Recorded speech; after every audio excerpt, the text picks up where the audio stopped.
Hi, in front of me I have GARMIN Venu 2S and I'm gonna show you how to change the time settings on this device.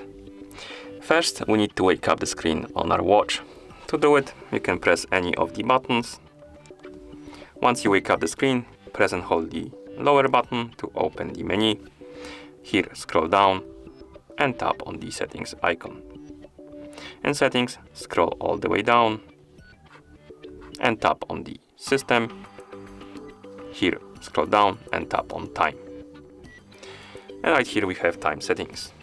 First we can change the time format. You can tap on it and you can select 12-hour format or 24-hour format.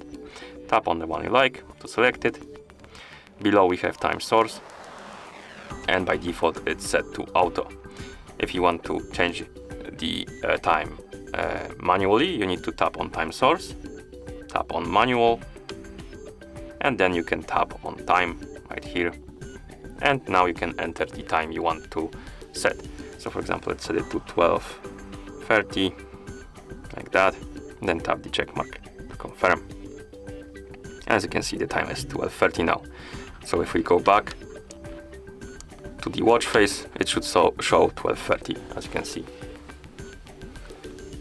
And that's how you change the time settings on this device.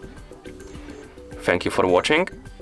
If you found this video helpful, please consider subscribing to our channel and leaving the like on the video.